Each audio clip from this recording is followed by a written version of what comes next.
Lain peting-peting kieu teh inget ka dongeng tetangga abi. Mana? Lain kan tetangga abi teh kebenaran copet. Loh? Ayeuna mah tapi geus insap dan. Jadi aya sejarah insapna teh manggo manehana bisa insap gitu teh. Kumaha tan? Jadi hiji waktu manehana kan biasa sepudar idar ka ditu ka dieu nya. Neangan korban, calon korban keur dicopet.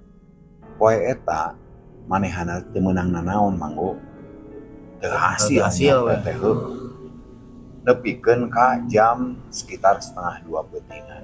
Manehana sok mau make motor biasana. Jadi lamun waktuna manehana nyopet, motor diparkirkeun terus manehana operasi. Peuting eta manehana hulang-hulang di parapatan. Dinu pikiran manehana kieu, aing cenah lamun misalna teh aya jelema ngaliwat rek menta anteur dianteurkeun ka mana oge. Daripada ayeuna naon nyopet teu hasil nya geus we cenah rek jadi tukang ojek heula. Tegung si Lila datang ieu awewe. Peuting-peuting jam 1:30. Alah cenah ya jelema ieu awewe digeulis.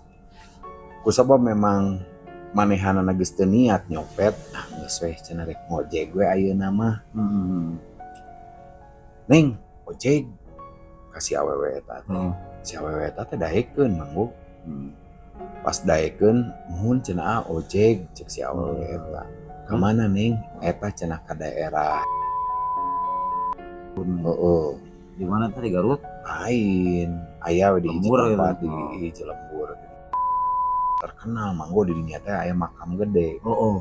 Kusabab manehana geus kedal gitunya geus rek dianteurkeun we ka mana oge dianteurkeun. Ada itu udah nyamuk. Adanya.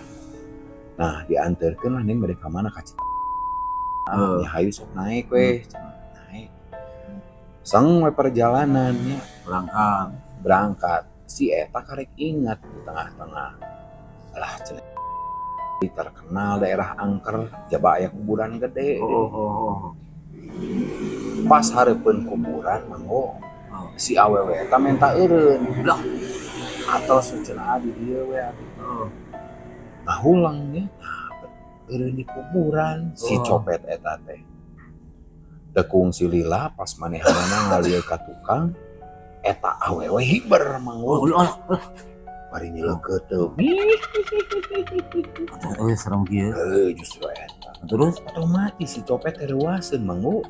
Gogorowokan, kuntilanak kigituan.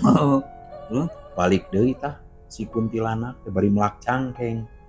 Mending aing kuntilanak daripada sia tukang copet.